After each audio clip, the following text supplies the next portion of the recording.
What's up, y'all? This is Raina Williams. And I am JB the Jeweler. And you are now tuned into Somebody Come Look at This.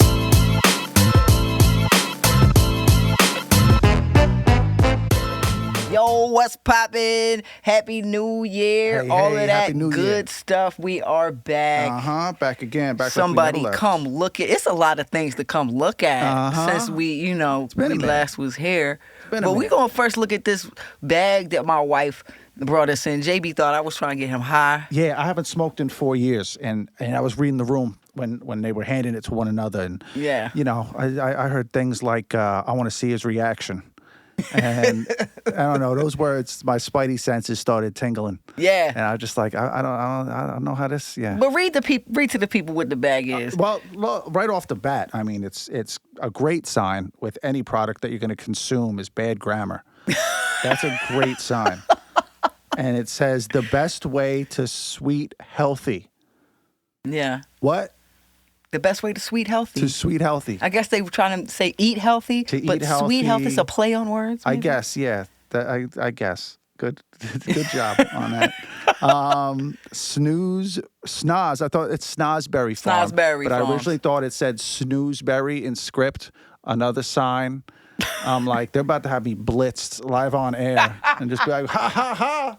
Look at him. He's melting into the cow. He doesn't know where he is. Excuse me. He's rolling on the ground. Happy New Year, everybody.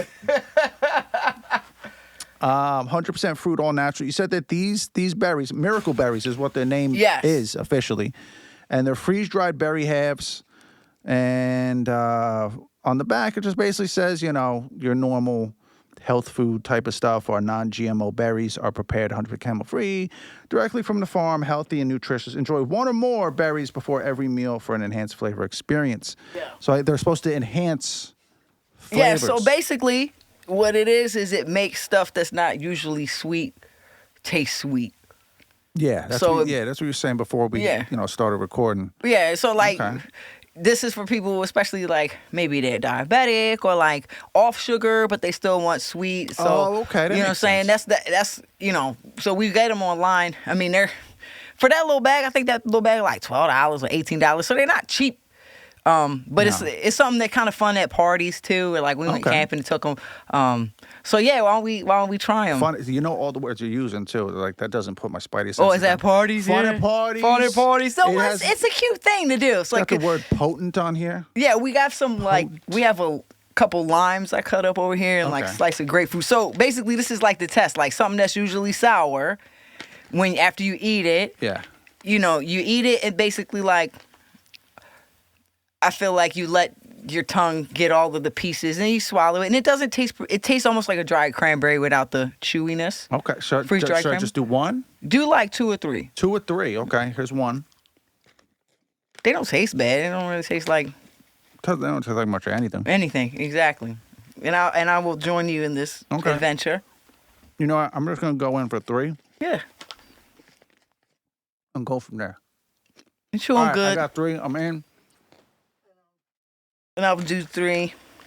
And then we're gonna I think I'm gonna do the grapefruit. Okay. And I don't think this grapefruit is sweet. I think it's I should have tried it before I did the. Yeah, I don't think grapefruits are usually too sweet. Because we had a grapefruit tree when I lived in Florida in my backyard. And we were so disappointed when we made grapefruit juice and how bitter it is actually. Yeah, because grapefruits, they seem like they'd be, especially the ruby ones, they'd be super sweet. Oh, yeah. And I don't know, they're not really. Kind of sucked. We didn't eat any of the grapefruits. We just threw them over the fence at the Home Depot behind us. Yeah. That's all that's all they were relegated to do. Yeah. So, all right, what you want, a grapefruit slice or lime? Oh, they work right away? I mean, what does it say? Am I going to read the directions? I got to put my glasses up because I got to get a new prescription. Directions. Where are the directions? Oh, shit. Instructions. Choose 2 or more for at least 30 seconds. Moving everywhere throughout your mouth. Then swallow. Okay. Did you do that? I did, yeah. Okay, because I figured you want to get a good reseal coating. after every use. Don't let these bitches get dried out. All right. So what would you like? Lime or grapefruit? Let's kind of go gradually. let's start with the grapefruit. Grapefruit? Yeah. Start with that. Should I have a plate or something? I got you a napkin here, bro. Okay. Paper towel. This looks like a good grapefruit. This looks like an orange. Yeah, I know, right? It might be like fake out. I'm going to do the lime. I'm just going to go in. Okay, you're going to go right for it. Yeah, here we go. All right, let's try it. You try the lime first.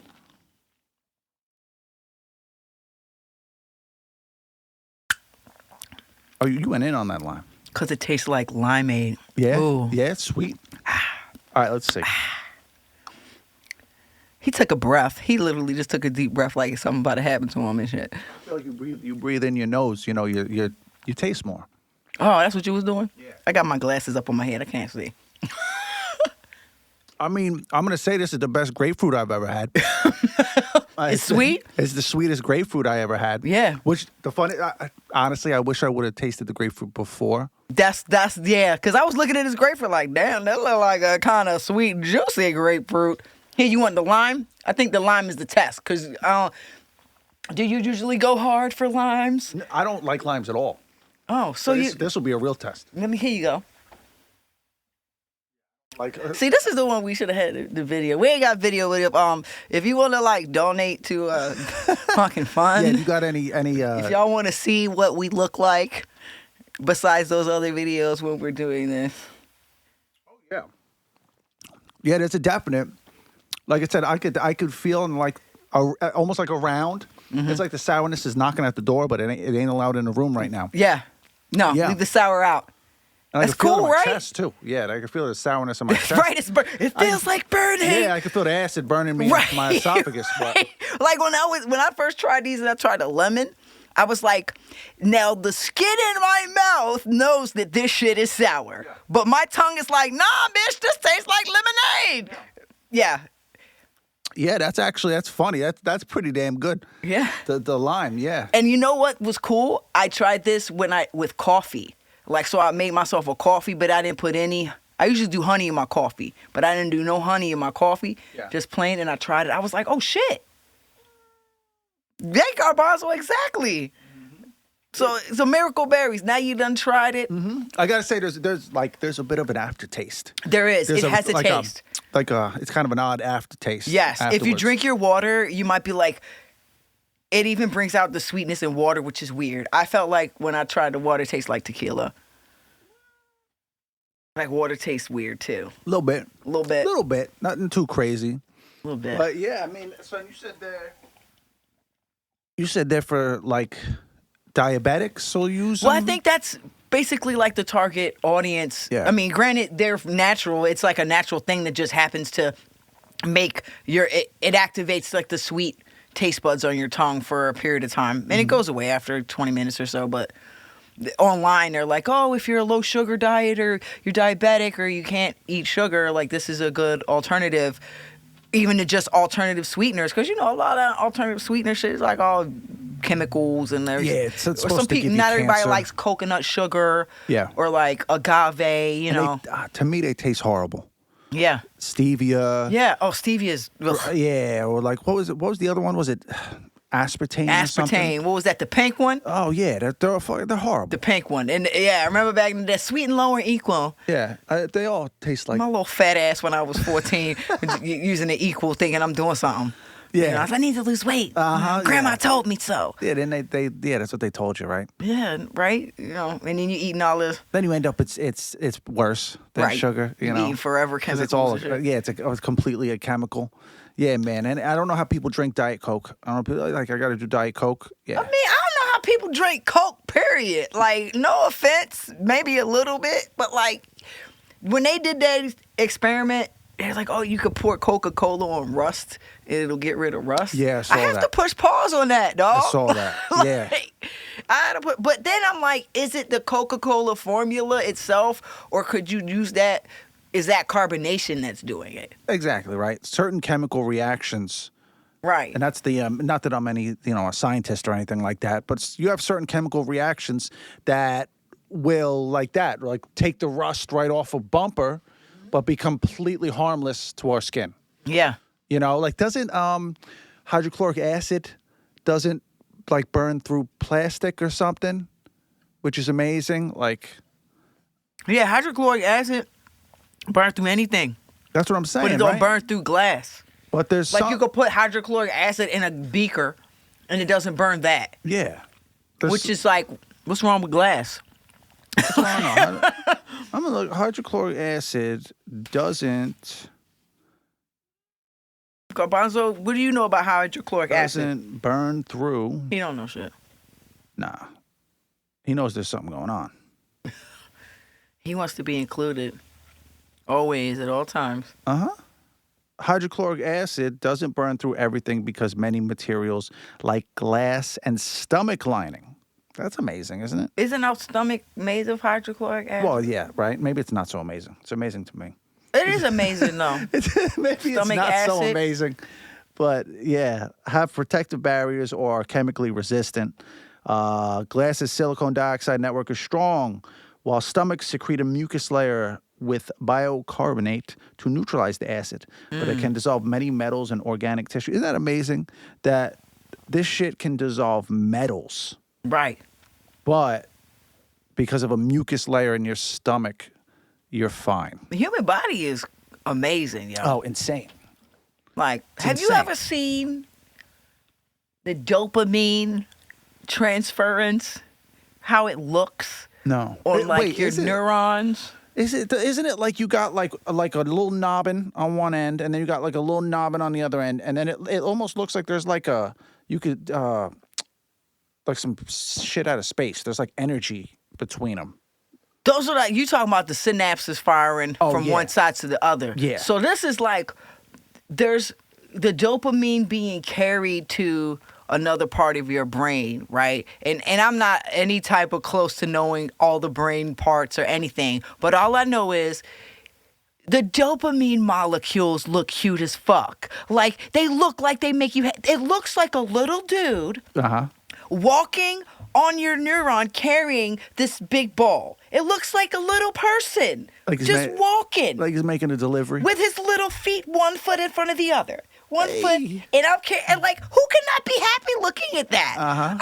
And that's your dopamine going from one side of your body when it creates the dopamine to the part where you process it. That's just cute and amazing. I'm happy thinking about it. Yeah. I'm thinking about him just being like, who wants to be happy? This little dopamine molecule. I got a little result. Oh, you feeling down? Let me show you what I look like. There you go. Yo, yes. Takes like a drag off the blunt. Who wants to be happy? Yeah, and then his ass start walking mad fast. He don't even realize, oh, my heart rate's fast. Oh, I gotta go. More. And then when you stop smoking, you're like, ah. I'm thinking it's like clinical depression when that guy just gets sick of it. Yeah, he just has a seat. Yeah, he just went through a breakup. Yeah, he putting that ball down. He's just like, sitting there, kicking the ball. Bitch, I don't want this ball. Who cares? Who cares? It's a futile thing anyway. You're just gonna get sad again, asshole. You're doing this to yourself. That's why as you get older, those moments of pure joy get less and less. He's just sick of it. He's sick of you being an asshole. He's done. He's done with the deliveries. As a kid, you get, oh, this kid got a new shirt. He's been happy for 5 fucking days. This is the best job ever, dude. This is amazing. And then, 20 years later, he's sitting at the bar with the other emotions. And they're like, yeah, you came around, didn't you? Yeah, you were dancing with that ball. Look at it now. He's got a new car 3 days ago. He's sad again. What a schmuck. Fuck this guy. You ever seen that movie Inside Out? Oh, yeah. Yeah, I don't know if I watched the second one. I haven't. I know of it, I should say. I didn't see it. I know of it. I think I did watch the second one when the puberty hormones start kicking, the anxiety and whatever is the other one. People probably listening like, I know what it is. But, those movies they're really, actually really good and insightful. And I think they're good for grown-ups, too. Yeah. Like, when they make movies for kids, especially because as adults, most of us still are trying to work on regulating our emotions and, making sure that we're responding and not reacting, type shit. But, like, that, especially like that movie about like memories and stuff like that and like the things that bring you joy and like what makes you like to build who you are versus like and I think the first one she kept making all these it was the second one she kept making all these decisions that were kind of going against how she really felt because she just wanted to fit in and then you said it was the puberty one, so the puberty one for sure. But yeah, like those movies like that, I feel like are pretty insightful. So are you a Stranger Things fan? Because people, the internet done been blowing up the last couple of weeks about this Stranger Things. No, I'm not at all. I haven't watched one episode. Okay. I haven't watched one Stranger Things episode. I can appreciate that. Not for any specific reason. Yeah. I don't know. It never caught on. I also never watched Game of Thrones. Me neither. Not one episode. Neither have I. That's more because of the setting, though. Yeah. I'm personally not into the medieval type of almost fantasy type shit. Like, I'm not really, it doesn't hit hard. Like, my favorite show of all time is Sons of Anarchy. Okay. So, like, that's more my lane, The Wire. Yeah. The Wires. Yeah, see, I didn't Classic. watch Game of Thrones. Yeah, the incest and the dragon sex is what killed it for me. I was like, nope, don't want no part of that. There was that? I didn't know about that. Oh, yeah, the brother and banging his sister and violating her, and then they fucking dragons and stuff. And like, I don't know. No good. Maybe I could read the book. You know what I'm saying? Like, there's certain stuff I'm like, okay, I know this came from a novel. Yeah. And so I might go there. But everybody I know that ended up watching it fucking loves it. Yeah. And that's the other part. Like, I don't want to be like, I can't deal with this. And then, all right, let me watch it. And then I like it. And then I'm like, oh, why do I like something with people doing it to dragons? Yeah. I don't know, baby Jesus. I don't know. Why does this strike a chord? Yeah, I don't know. I'm good. I don't think I'll dive into that zone. I just South Park did an episode one time about one of the things I know about that show is South Park did an episode not too long ago, and basically the episode revolved around George R.R. Martin, the writer of the books, being obsessed with flaccid penises. Hey, yo. They had a song, Floppy Wieners, Floppy Floppy Wieners, and non-threatening flaccid wieners. And yeah, that's what it was about. So I would imagine if you picked up the books, it might be worse. The books are always kind of worse with that shit. You're right. You're actually right. You ever heard of, kind of switching lanes a little bit, but Jurassic Park? Oh, the book was so good. The book, though, is graphic. Graphic. I didn't know in the book, the raptors eat a baby. Baby.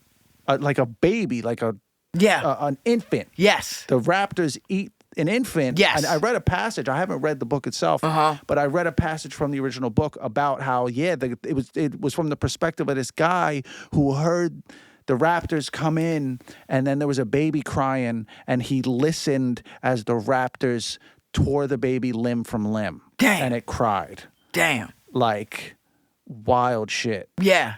And with the book itself, Jurassic Park is a horror book. It is a horror book, 100%. Yeah, it's not like an action book or like this science book. It's a horror book. Oh, yeah, it's crazy. Yeah. I remember reading it. I don't even think I finished it as a kid because I was very slow at reading. But I remember getting through, like, I don't know, maybe the first, like, I didn't get quite halfway, but more than 1/3. Yeah. You know? But I remember that the second movie started out like the first book did. So, like, they took, like, Jurassic World was taking pieces from Jurassic Park and kind of, like, rearranging it, and I actually watched the newest one. Have you watched the one with Scarlett Johansson? Is that Dominion? Is that what it's called? I saw it on Peacock, I think. I subscribed to Peacock. Maybe so. But actually, it was good. I liked it. There was... I liked it. With those movies, I want to say it because, like, a lot of the movies that movie critics and movie buffs go crazy for, I could give a shit less about. Right. Like, I watch them and I'm just like, what, really? Yeah. Like, I gotta be honest, No Country for Old Men. No Country for Old Men. The one guy's performance in it as the serial killer. Oh, Javier Bardem. Amazing. Killed it. Amazing performance. But the movie in general, as a story, waste of fucking time. Dude, and it ain't had no music, dog. You already checked me out. The movie's 3.5 fucking hours long or something like that. Too goddamn long. And the best part that didn't require music, that made no music that made it scarier was that scene where he was in the hotel room and my man was like walking past the door and you see his shadow feet underneath that. That shit was scary. Yeah. But I'm just like, again, 3 hours? Yeah, why are we doing this? That movie, I feel like, has great scenes. It's got some great cinematography and great performances. But like I said, as a narrative, as a story, It sucks. That should have been a limited series. Really. In the end, it's just like, in the end, the story is basically, like, I don't want to give away spoilers or anything, but, like, in the end, it just revolves around, like, oh, life sucks when you get old. And that part. I'm like, I don't need 3 hours. No. I know life sucks. I live it. Yeah. I live it every day. Yeah. Oh, no, life ain't that bad. I'm a generally optimistic person. But I know life sucks. Right. I go to movies to escape that. I don't go to movies to confront that fact. Right. You know, and not in that way. Not like this with no music, bitch. Yeah. My whole life gotta have a goddamn soundtrack. Even if I drive in silence, inside of my head, I got a whole lot going on, and it's all music. It adds to the ambiance of the moment. And I don't know. I think I talked about this on the last podcast. Maybe I did. Maybe I didn't. But the guy who wrote the book for No Country for Old Men, Cormac McCarthy, he also wrote the book that I recently read called Blood Meridian. Okay. Right? And I may, forgive me, people, if I already spoke about this book. Yeah, I don't remember you talking about this. On the last podcast, I feel like I've told everyone how much I despise this book. No, you did not talk about this. Please, spill the tea. Fuck Blood Meridian. That book sucks. Like, and you know what? It's one of them books that literature buffs go crazy for. Oh, my God. And that's why I picked it up. Normally, I like Stephen King. I've read a lot of Stephen King. I'm not going to say every book because he's got so many. But I read all Cujo, Pet Sematary. Like, that really got me into, like, reading a lot. I shouldn't say reading in general. My mother was a big reader. My grandmother's a big reader. So I've been reading since I was a kid. I remember reading great illustrated classics when I was younger. Frankenstein and Moby Dick. And just, like, I've always loved reading, right? Yeah. And I picked up Blood Meridian because everyone is going crazy about how good of a book it is and how amazing it is and ba. I guess these are literature buffs. And this is going back to like movie critics and movie buffs. I don't like what they like because I feel like at the end of the day, I'm reading a fictional story for a good story. Right. Okay? And then I feel like that's central. The narrative is central. It has to have a good narrative. And then everything else is an add-on. Right. The great characters, part of the narrative, but they're an add-on. It has to have a great narrative first. Yeah. This book, Jesus Christ, what a waste of time. Again, I will say it, Blood Meridian sucks as a story. It should just be called Old Guys Walking Around in the Desert. Because that's all it is. It's about the West. It's basically about the West when they were... It follows a gang of guys who are scalpers in the Old West. And I forget when exactly it is. I might have to look it up. But it's basically it's a gang of guys who are scalpers and they're horrible people. And the main character is called The Kid. And he's this 15-year-old kid who joins the gang of scalpers. And basically they go around scalping. They take contracts and they go around scalping Native Americans. I mean, I ain't interested in this book off of that shit. I don't want to hear nothing about nobody scalping natives. If they scalping you, then I'll read that shit, colonizer. Yeah, that's what it is, right? The natives are, but it also, I gotta say, it is a book that is supposed to paint the picture of how savage the founders of this nation are. And it basically is a book, I will give it credit there. It's a book that is exposing that like the Wild Wild West wasn't this glamorous thing. Right. It was horrible and it was savage. Yeah. And the things that were done were absolutely horrible. Right. And a lot of times perpetrated by white folks, you know, going into native lands and doing horrible things. Yeah. And then horrible things were done back to them by the natives. Just that's the nature of war, right? So I won't give it credit there, but as a story, which is what it's supposed to be, it sucks. Trash. There's no character development. The characters at the end of the book are the same as they are at the beginning. Whack. I'm not invested in them. I don't know their history. I don't know why they're doing what they're doing, their motivations. You're not given any of that information throughout the book at all. The kid, the main character, disappears for 50 pages at a time, and you don't know what's going on with him or whatever. It basically is the author saying, look how big my dick is, in the sense of all the words he can use to describe the desert. Oh, my God. And his prose. And look how grandiose my prose is. Oh, and look how many different ways I can describe the bleakness of the desert in the Old West. And it's fucking... And, oh, yeah, and they go in the woods sometimes, too. There's woods in there, too. And that's all it is. It's 300 and something pages of that. No, thank you. And then the main reason the book gets so much credit, again, is there's this character called... oh God, he's called the priest. I don't want to because this could turn my whole thing to shit if I misquote who this guy is. People are like, who the fuck does this guy know? He doesn't even know the name of the guy. So let me see. It's called like the preacher, or thank God that a lot of this book has been erased from my memory. The judge. The judge, right? The judge is this character. He's like a reincarnation or a carnation of evil, and he does horrible things throughout the book. Again, you're not really given any reason. Yeah. You're not really given his backstory. He's just this giant bald albino with no hair on his body. He's very smart. He speaks all these different languages. Supposedly, some people are like, oh, he's supposed to represent the devil, and how, because he takes delight in a lot of the savage things that they do. And it's very creepy. And he is a creepy and weird character. And I did read it where I was like, oh, okay, well, the judge is an interesting character. But it's one of them things that kind of just keeps stringing along. Right. The judge is like, will have like 2 pages. Yeah. Where he does something, and then it's 100 pages of them walking through the desert, trying to find like water and stuff like that. And just the sun glinted off of the individual grains of sand with a dystopian prismatic view. Yeah, and fuck. The sand, which had no empathy for our travelers. And like it basically had to reemphasize how shitty the desert is. I get it. The desert's shitty. I got it in the first 5 pages. But anyway, I could rant about this book all day. Look at my Instagram. And I have a review I did on the book, an angry review, on my Instagram, JB_the_jeweler. That's written by Cormac McCarthy, same guy who wrote No Country for Old Men. So he kind of has a habit of writing long-winded ass stories that, I'm sorry, Cormac, rest in peace. I think he's dead. That could have been a Reader's Digest. Honestly, yeah, situation. He's into like just basically look how much I could write in descriptions and stuff like that. Wow. He writes these one decent character in his stories, and everything else just kind of is like whatever. And they're really long-winded. That's a damn shame. But he did write The Road, which is one of my favorite books of all time. I got to give him credit there. Weird. The Road is a great book. I will say that. Hit or miss, I guess, with this guy. Mostly miss, according to you. And I trust your reading palette. Thank you. I've read a decent amount of books. And, oh, God, when I put Blood Meridian down, I couldn't wait to get back to Stephen King.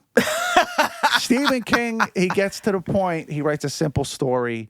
And it's fun to read. Yeah. And it's a page. That's all I need. I don't need some highbrow shit. Keep that away from me. Yeah. You know, I was into Dean Koontz books when I was younger. Dean Koontz is cool, too. Yeah. I like Dean Koontz, although he does sometimes. He'll use some words that I'm like, I feel like you could have used a simpler word here. Yeah. I feel like you are kind of just trying to get flexing. You got the thesaurus sitting nearby all the time. Look at how vast my lexicon is. Yeah, love it. Love the lexicon. Sometimes I read a Dean Koontz book like a year or so ago, and I remember I used to have to put the book down sometimes and look up words more often than I cared to. Yeah, when I'm reading a book. You know what's really good, and it seems so like quote unquote outdated now because everyone's like, you know, audiobooks or like if you people still do rock Kindles. In certain spaces, but I feel like with tablets now, the Kindle is the tablet is the, you know. But I like that. I actually still have it over there somewhere. Probably would work if I charged it. My cousin gifted me her Kindle. This was 10 years ago or something. She's like, "Oh, here," and there was a book on it, and it was a Dan Brown book. So he's the Angels and Demons and Da Vinci Code guy. Da Vinci Code. I read the Da Vinci Code. And so this book, I can't remember what the book was called because I'm really bad with titles. But what I do like about the Kindle is if there's a word that you didn't know, you could click on the word and it'll give you the definition. You ain't got to go looking in your phone. You know, because you could stay right there on the page and you could be like, what the fuck does this word mean? And it'll give you the definition and you're continuing the flow of your reading. That's nice. You might have just sold me on the Kindle, honestly. Bro, like if you like reading, because I was like, I like having a book in my hands. Yes, the pages. Yeah, you know, I'm an old soul. So right, like but if you're going on vacation and you plan on plowing through 5 or 6 books, suitcase books. Yeah, you know that's carrying them around. You know, unless you're reading like. What is it? Truman? Or who is it? That book is like, it's fucking like 3 or 4 inches thick. I remember when my grandmother one summer. I'm thinking of The Stand. The Stand's like that too. Stand's a big book. I read that. I read The Stand unabridged version in high school. Yeah, The Stand. Very proud of that. I watched the miniseries. It's a great book. I don't know how the miniseries was, but it's a fantastic book.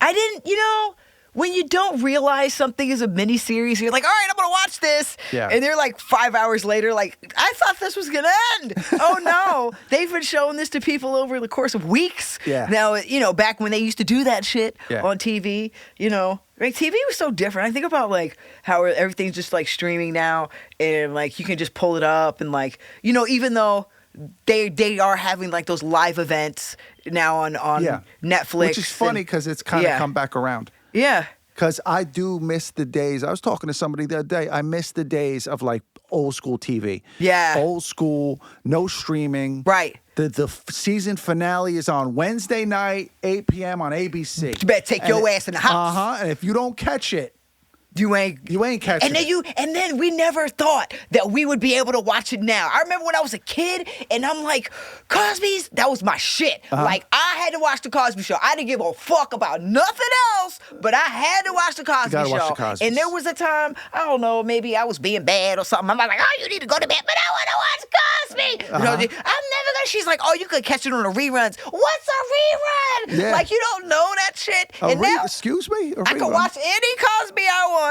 And I can watch Different World. I can watch Me Urkel. I can watch all my shit. But you didn't think like that when you was younger. You had to be in that moment. Yeah, I mean, I don't think you could fathom back in the day, like having a whole library, a video library on a device. Yeah. And it's amazing how much technology has come in 20 years. Shit, we used to go to the video store that was in the back of the liquor store. That was our shit. Yo, my mom. I never forget. Video store in the back of a liquor store. Bruh, and they had some little nasty movies back there too. In Baltimore? Of course it's in Baltimore, bro. Yeah, that sounds like some B-more shit right there. Like it was a liquor store and next to it was a crab place that we never got crabs from because apparently those crabs were trash. Okay. But I would love to go to this liquor store and we would always only go there. And as a kid, I'm like, we go to the liquor store on Friday because they had a movie section in the back. And my mom was like, oh, go ahead back there and pick a movie that you want to watch. And so I remember it being like Never Ending Story was kind of like my go-to. Yeah, Never Ending Story. Falcor? Was that the Falcor, dog? yeah. And Falcor I remember Ghost. That was my guy. The tape, the VHS tape of Ghost was white.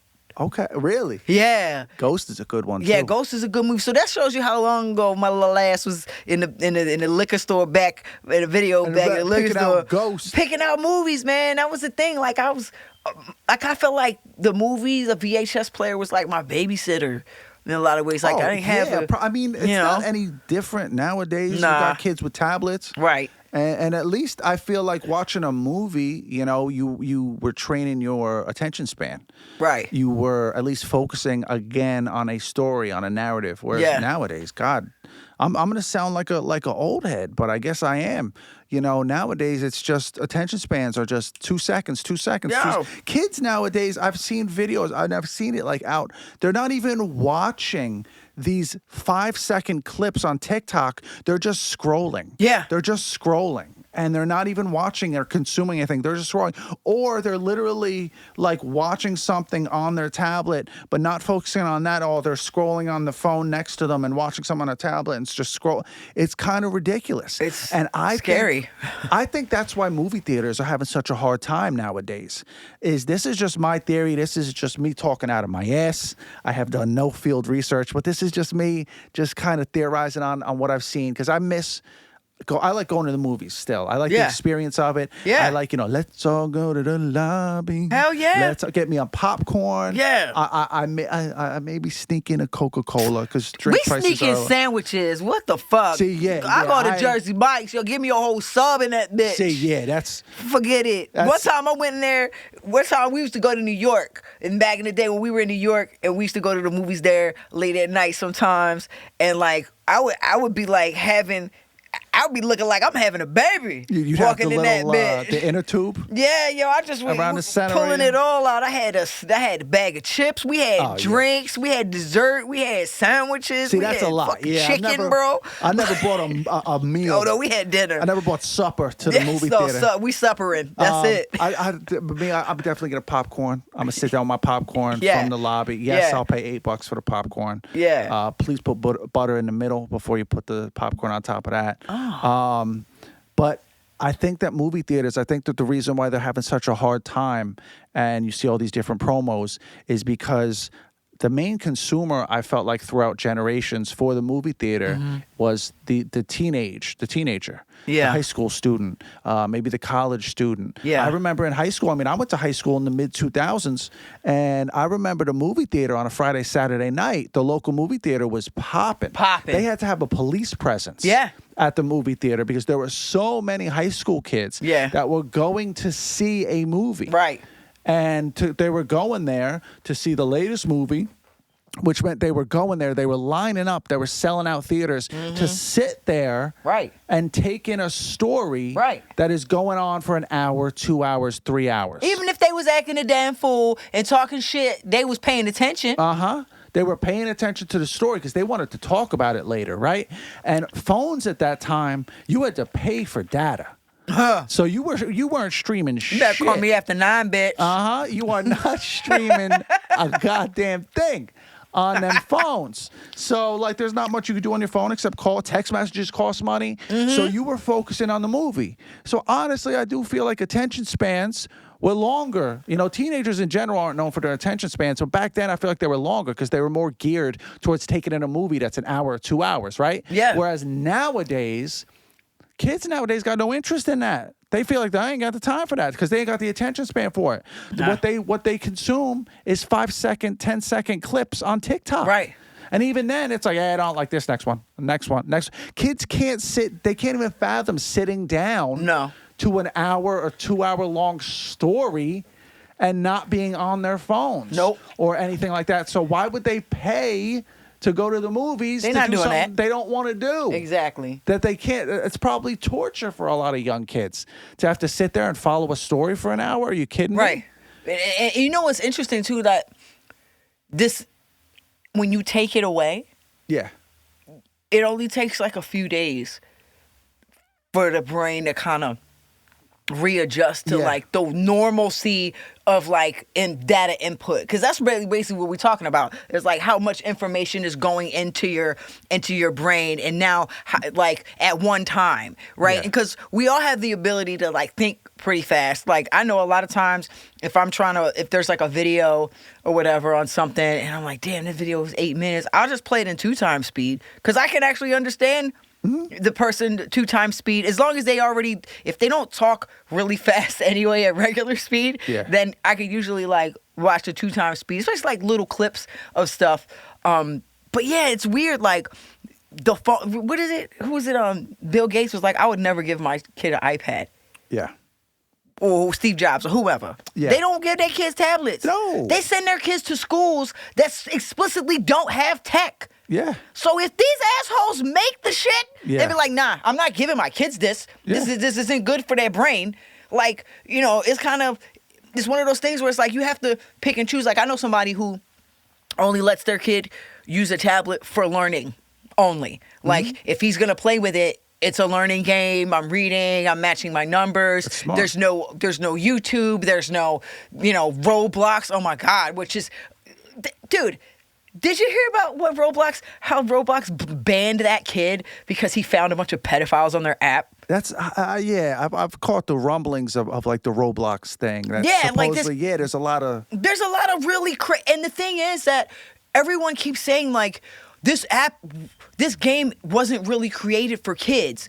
Bullshit, because no car. I put it to you like this. There is no adult, like, and we're going to get, because I know you want to talk about how your favorite shit is video game narratives and storylines, right?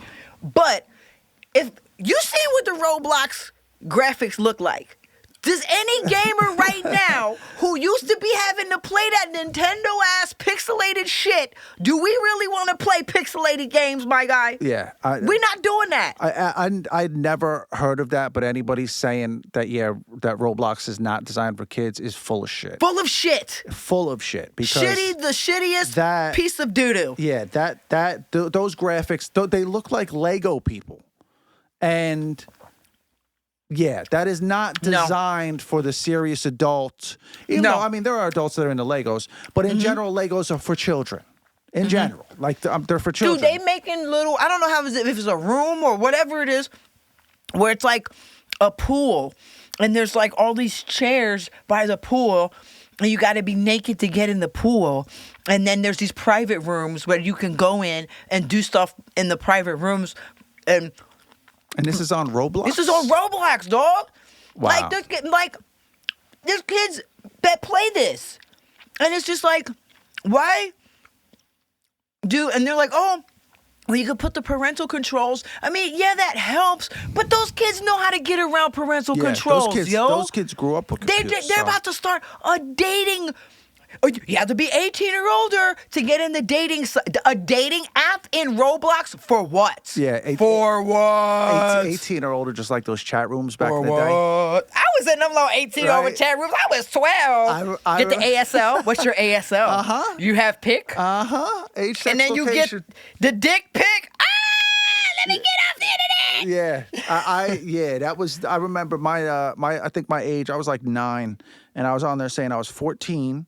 Look at you with your little thieving ass. I was saying I was 14. I was in New Jersey. You're 9? I was 9. And my God. My name was Leon. Leon. And I remember, my name was Leon because my favorite character at the time in a video game was Leon from Resident Evil 2. And that's why I said it. You remember that part? She was like, Leon. Uh-huh. That's who I was. I was Leon. And I remember my dad came in and he saw what I was doing. And he's just like, what are you telling him your name is? I said, Leon. He's like, Jess, that's a black dude's name. What? It's like he wasn't black in the game. Well, he thought I was on there trying to like cosplay as a black dude. Hey, yo. ASL. Leon. Yeah, I remember but that's wild. That like I said, I heard about the Roblox thing, but I didn't really go down that rabbit hole. But I mean, to be honest, it doesn't surprise me, Fortnite, Roblox, and all those big online games. But yeah, and anybody who looks at that game's graphics and says that was made for adults as the target audience is, again, full of shit. They's full of doo-doo. Yeah. And they got that one game, Among Us, because one of my boys, he has 2 kids. Mm-hmm. And they're, I think one of them is maybe 6 now, maybe going on 7. The other little girl, like 8 or maybe 10. And, they both game. Their dad is a gamer. Like, he literally has every gaming system. He's the dude with, like, your cool action figures in a glass case. Oh, wow. Like that type thing. He got the big dumb TV that responds to, he got the lighting behind it. I help him set that shit up so when you're watching it, the lights go with the TV. It's cool as fuck. The Hue? The Hue, I think, yeah. It's so cool. It's like a cool experience. Yeah. And he was like, his kids aren't allowed to play. At one point, he saw his son just get lost in it because a little 5-year-old like murking your ass on fucking was that shit that you were talking about? Not the Call of Duty, but the Fortnite. So a little 5-year-old coming up and just killing your ass on Fortnite. He's 5 years old. He can do everything. Yeah, that's why I don't play multiplayer games. Nah, but I'm just like, yo, and he was like, at one point, when he went to take the game, like, all right, you can't play the game, he would go ballistic. Like, he would roll around the floor and be like, wah, wah, wah, wah, oh my God. And he was like, oh, we had to nip that in the bud. Like, you can only play this on Fridays and Saturdays. Yeah. And if during the week is maybe a treat if you do your homework, but 9 times out of 10, they only playing that game on the weekend, Friday, Saturday, when they don't have school. Yeah, and that's good. He was telling me about this one game that they have because, he's real tight with the parental stuff and like, they play games together and it's not like he don't leave them in a room by himself like playing the games or whatever and you're not talking to nobody, you don't get no headset, no shit like that. Yeah. But there's one game called Among Us a lot of kids play and it's one of those like almost like Clue, like somebody's the killer. Oh, okay. And they go around like murking people and you got to try to figure out who it is. Is it a horror game? It's not horror. It's literally like It looks like remember those little creatures on Mario Brothers that had the masks on? Oh, with the little, I know what you're talking with the robes. Like the people look like that. It's very simplistic, and you go in these little you're rooms. Talking about the Shy Guys? I think that's what they're called. The Shy Guys. Yeah, I think so. And but it's called Among Us. But the only communication on the game is preset. Like, like you know what I'm saying? Preset dialogue, right? Preset I think it's you, or guess again, or like I got you. And I think you can. There is a way that you can like communicate, because apparently I saw some guy like oh, I tutor kids on math while they're playing Among Us, and I'm like, I don't know how I feel about that. Yeah. You know what I mean? Like, okay, you're putting yourself out there that you do this, so like more than likely you're probably not being creepy. But the fact of the matter is that like a kid's coming to play a game, but they're coming to play a game to specifically like talk to you. Like, I don't know. Yeah, you can't set up your own like thing. Seems like an odd. It seems like I don't know, an dude. odd channel for math tutoring. But I would love to know. I remember you were talking about this, about how you think that video games are like the pinnacle of, what'd you say, storytelling? Of storytelling. Okay. In my opinion. Okay. In my opinion. I want to hear this. This is my theory. This is just my experience. I am someone, I love stories. I love narratives of any kind. And I feel like they enrich our lives. They teach us about life. And, since the beginning of time, stories have been used to again teach, or to remind us of what's important, or to just move us, or to make us feel happy, et cetera, right? Kind of everything is a story. Even business is a story. Mm-hmm. Generally you don't buy a product because of what it does, or the products, the brands you love. Mm-hmm. You don't buy them because of what they are or what they do. You buy them because of why they do it, right? Or the story behind it. 100%. I'm buying. I got these Uptowns, these Air Force Ones on. Not because they're just a shoe that I needed for my foot. I'm buying them because I grew up seeing Fabulous wear them. Right. The story behind them, they got to have a pair of ups. I remember I grew up with the strap, seeing DMX with them, Jay-Z, everybody. And I wanted a pair of those. I like the story behind them, you know. They were the shoes those guys wore. Mm-hmm. Tim's, et cetera, right? And so like I said earlier, I'm a big reader, so I love reading. I think that is a great medium as well. I think that's actually second in line behind video games.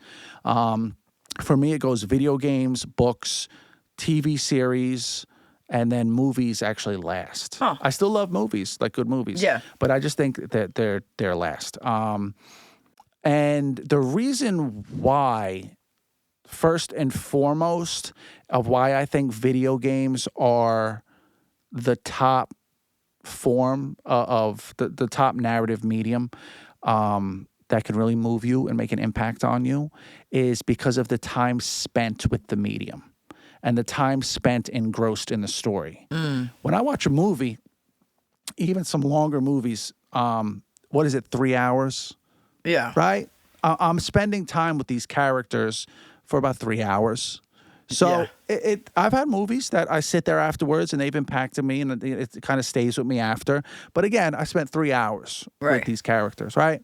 Then you move up the chart, or the ranking system I just said. You have TV shows. It's a little bit longer, right? A lot of TV shows, you've spent years with these characters. In the sense of like watching 8 episodes, 10 episodes, and then you wait a year. And, I remember Sons of Anarchy was 7 years, 8 years. 7 years. So when that's over, it kind of impacts you because you kind of feel like you grew up with these characters, right? Reading is...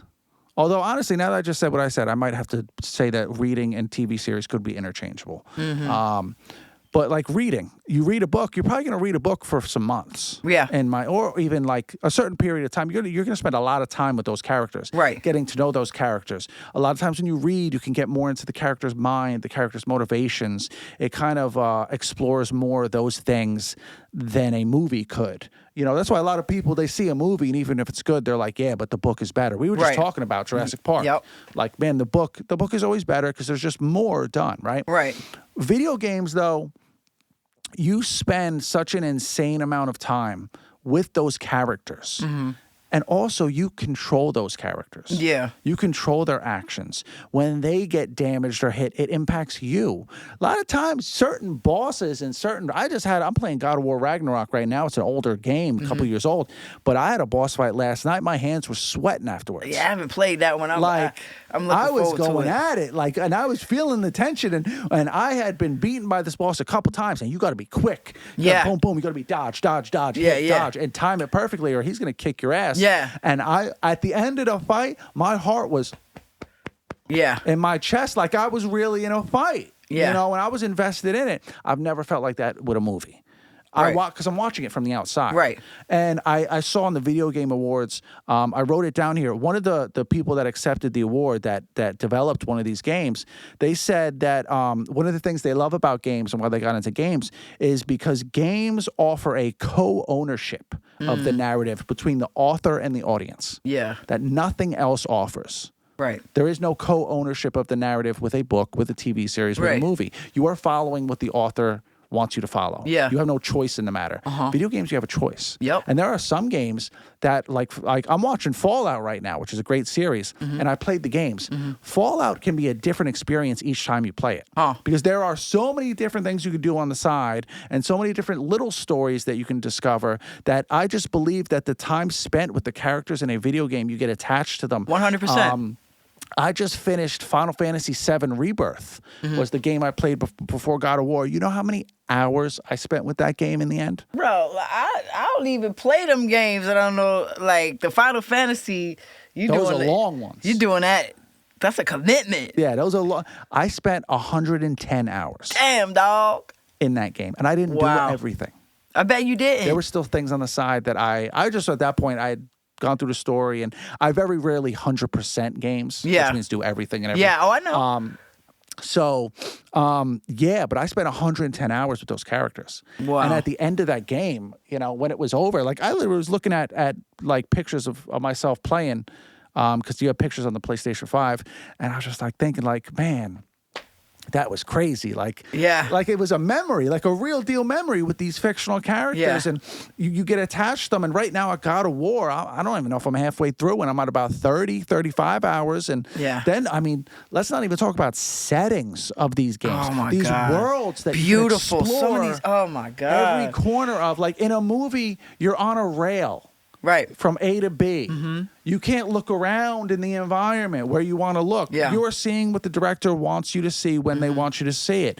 It's similar to being on a ride at Disney World. Yeah. You can't get off the ride and walk around. Right. The ride, how it is like a movie. You're going from here to here, and you're seeing what they want you to see. Whereas video games are like if the ride stopped and said, go look around. And that's what video games allow you to do. Like, there's a game, one of my favorite games of all time, called Cyberpunk 2077. Yo, I heard that game was great. That game is amazing. It had a rough launch, but they really stuck to it, and they updated it and updated it and updated it. And now it's one of the best games of all time.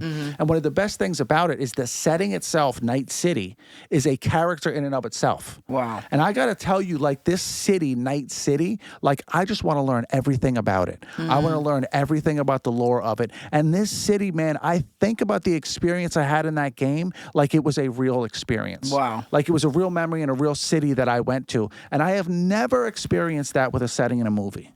Damn. I have never thought about any setting in any movie like I really was there. Right. I was just like, oh, that was cool. But like Night City, like I think about Night City at work. I think about Night City before I go to sleep. I fire that game up sometimes just to do nothing but walk around. Yeah. Because it's just so realistic. And for people that don't know about this game, that game, it takes place in the year 2077. It's an open world game, and it is about, you basically follow this guy. You can choose 3 different life paths.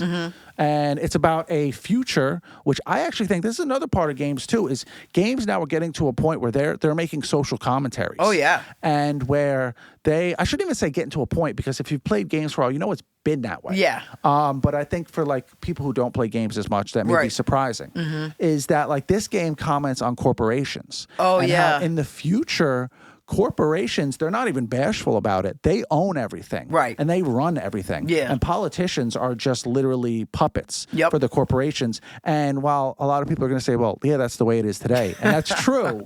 In this world, 27/7, like it's not in the shadows anymore. Right. It's out in your face. Accepted. There are 3 major corporations. Monopoly, yeah, we're a monopoly. Try and stop us. The corporations have wars with each other. Yeah. It's not governments anymore. It's corporations because they have so much power that they are called the corpo wars. That's what shaped this world. And there's like Arasaka. There is, they're all like military. They own everything, but they are large military corporations. And like one of the life paths is corpo. And it basically deals with the haves and have-nots. There is no middle class anymore. There are the people up top who get to eat real food and get to live in penthouses with all this technology. And then there are the people on the street on the bottom who at best eat protein made up of worms grown in farms. There's not even real food anymore. Real food is for the rich.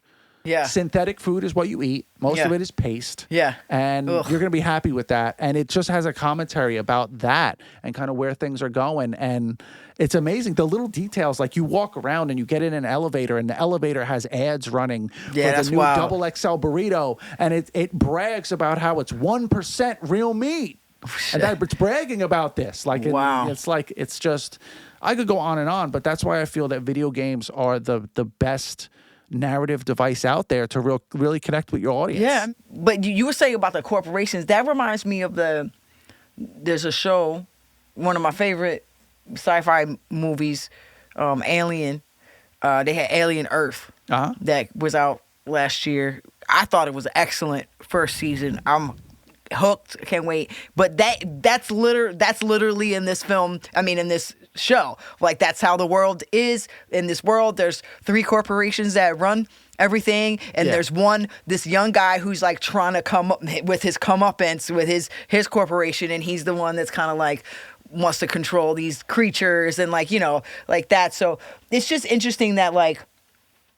They say, "Oh, life imitates art, or art imitates life, or reflects like, life." It, right? And it's so interesting that like that's the haves and the have-nots and the people. There was this show, Altered Carbon.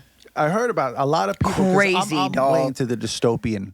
Type of stuff. Because again, about like the elites, the haves and the have-nots, and like basically like the idea of transhumanism, basically like putting your conscience in another person's body so that you can live forever, and all the elites though in this world, in this altered carbon world, they live in the sky, like they live up in these like floating cities, and everyone else lives down on the earth, like fend for yourselves, and that makes, type situation. I just want there's another game series I love. I got to mention it now that you mentioned floating cities. BioShock, it's called. Okay. BioShock, one of the best when it comes to the haves and the have-nots and everything. But BioShock's another good one. But like you were saying, it's like it's so. Now that you put it that way, agreed, 100%. Like I feel that. Like, because you're interacting with the game. Speaking about dreaming about games, I told you, shit, I'm still playing. If I sit down to play the game, I'm still playing Assassin's Creed Origins, which is the one in Egypt. Yeah. And I'm still playing this other, like, the park building game is Jurassic Evolution. Yeah, that's a good Evolution. That joint's fun, man. I love those too. Because for me, I'm like, I got stuff to do. You know what I mean? So it's like there's certain shit. Even though I did say if I was gonna I would only buy a PS5 specifically to play God of War, right? Even though I could play it on my regular PS, and it would probably look great, But then I'm like, again, do I really need to spend that money on a video game if I'm gonna play that bitch 4 times a year? I don't know. So I might just get the game, because I haven't committed myself to too many games. But I remember when I played God of War 2, that was my first God of War game. I was like, oh shit, this game is the shit, and that was on PS2. And so, and ever since then, I'm like, all right, so now I gotta just be committed. And then I remember buying just staying loyal to the PlayStation because everybody was like branching off Xbox or whatever like that. But they didn't make God of War for Xbox. They made it for PS. And I'm like, well, exclusive. I guess I'm going to have to stick with Sony. And I played that. I remember it was during the pandemic. I played the previous God of War, the one where his son was younger. Yeah, and, that was the. It's not a remake, but it's like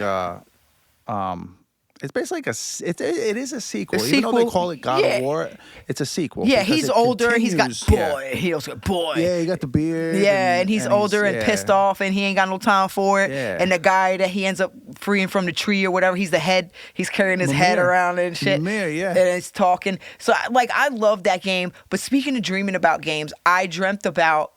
There was a time when I was really playing that Assassin's Creed game real heavy. Yeah. And I would go to sleep. And I would dream like I'm scaling up a wall. I'm like, I've been playing this game too fucking much. Yeah. Because I'm dreaming about scaling walls and shit like that. And I think the other one, speaking of being like involved in like a what did you call it? Co-authorship. Co-authorship. So that's the video game person you were quoting. Co-ownership of the narrative. Co-ownership. So there is the DLC, which for anybody that's a non-gamer is called downloadable content, right? So there's the Assassin's Creed game platform where you got like the main game, right? The main game, and then they had these DLCs, and one of them was like the Black Flag DLCs, which was you were on like a ship, like you're like a pirate ship type shit, and so you're like in the ocean. And then they had like a DLC for the Black Flag, and it was called Freedom Cry. And so, because somebody told me that it was a game where I could be a black man, and I said, "Oh, I'm playing this motherfucking game." And then you telling me that I could kill slave masters in this game and free slaves, bitch? Yeah, that's what I'm doing. That's what we doing. And you know my ass. Sometimes I would play shit over again just so I could get them, like get all of them, you know. But at the end of the game, you know, when you're playing the story mode or whatever, where you're not exploring and doing all of the different side hustles and shit. The story mode at the end of this game, when you get to like the final thing, so you going and the object is there's like these 3 ships that are like sailing and they got all of these human beings on them, and basically you're trying to go. This spoiler alert. It's a little bit of a spoiler alert, but this game is an older game, so I'm a spoiler alert.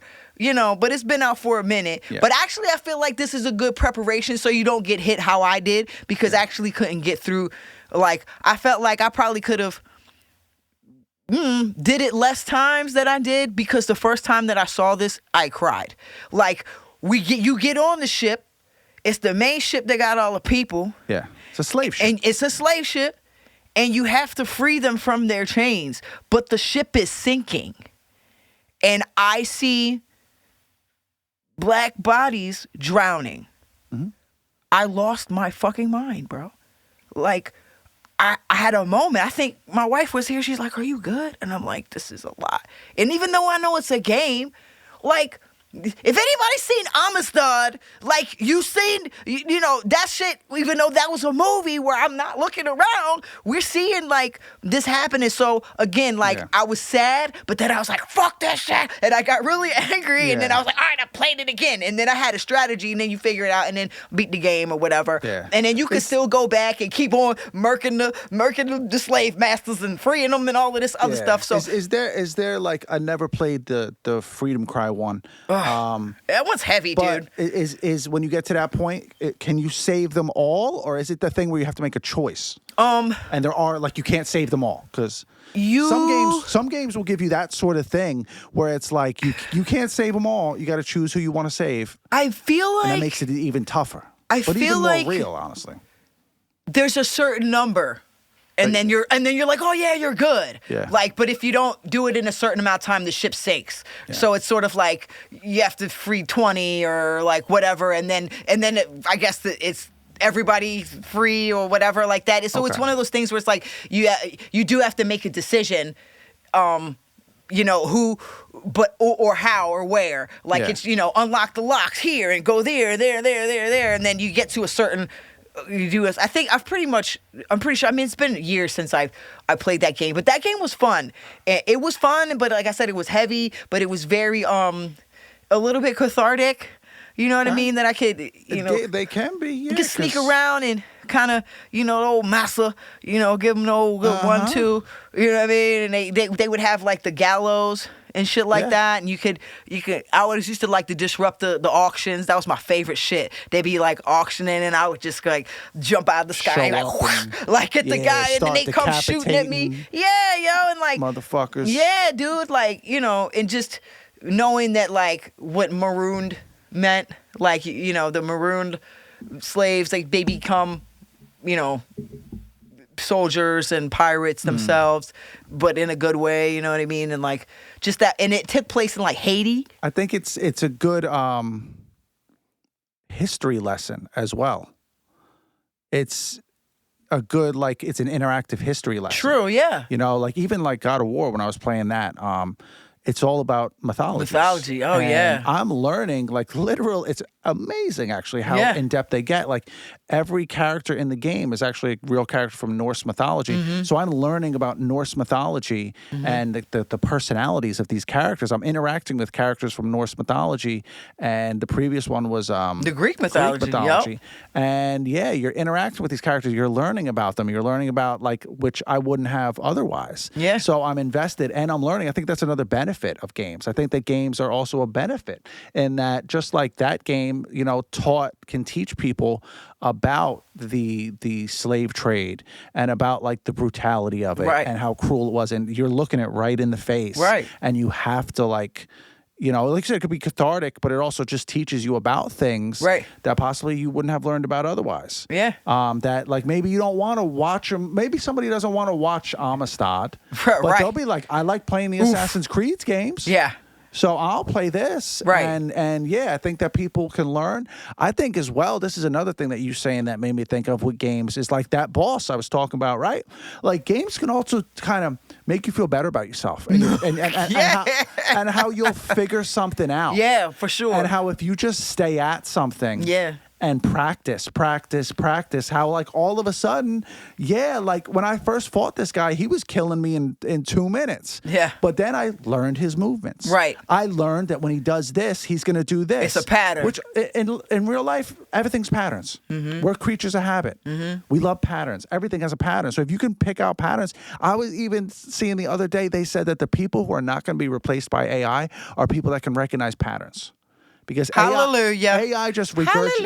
So honestly, play more video games because there's nothing else more I think that's going to help you recognize a pattern actively than a video game. Especially the ones that get you to solving puzzles. Like, I had to like figure it out. I had to get in there. I had to stay at it. I had to look around here. And with this guy, I had to go again. And I was getting frustrated and I was like, shit, man. And I had to stop. And I had to come back the next day. And I'm like, man, I'm going to try and beat this guy again. And I had to stay at it and not give up. And again, I would die, but then I come back and I learn something new. And then before I knew it, I'm making movements. Just boom, my body is almost doing it without me telling it. And then you see the little power go down. You're like, fuck. Oh wait, keep it together. Oh shit. It teaches you to stay in the moment and stay calm. Right? Give me that green shit. Give me some power, goddamn. I just need a little bit more sliver. Yeah, exactly. I just need a little sliver. Just a little bit. Oh, man. And you try to make it last and stuff. So like, and in the end, I finally beat him. And I was like I know in the real world it's not going to pay my bills per se, but I'm like, I was so proud of myself because I stayed at it. And I was like, shit, man, I could probably like, if I just applied that to more things in real life of just stay with tenacity. It and practice. Because I'm the type of person that even though it's nonsensical, like I want to be a master the first time I do something. I think it's a Virgo thing, and if bro. I'm not, I suck. That's what I feel like. Like I feel like if I don't, the second or third time I do something, if I'm not a complete master, I suck and I should just give up. Trash. Which is ridiculous. I ain't doing this shit. Yeah, which is ridiculous. Ridiculous. I think they say it takes 7 years of constant practice to even begin to be a master at anything. But I hold myself kind of, unfortunately, to that kind of standard. And I think it's caused me in my life probably to put down a lot of things I should have just stayed at.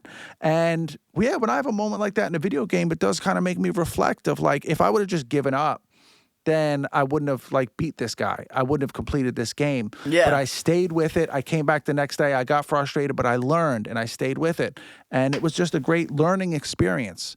So I think they're great with that too, is they can teach problem solving skills. They can teach you how to stay with something and figure it out and stay calm. And yeah, I just think I think video games are just great mediums in general. You know, they are great mediums, but I could tell you, I have definitely lost my shit over some damn games. Like, I broke the damn Madden game. I don't know what year it was, Madden 05 or 03. Like, see, you talking about you don't be trying to 100% shit? No. Oh, don't get me in those football game with the practice modes, yo, and you tell me there's 100%s? Oh, I'm trying to get 100%. No, fuck what you heard. You know what I'm saying? Because I literally had to stop playing so many games. Like, one time, you want to get A+ on every training. I was in there. Yes, I do. Yeah, you want to go down the list. Yes, I do. God bless. And listen, one time I was playing Street Fighter 2.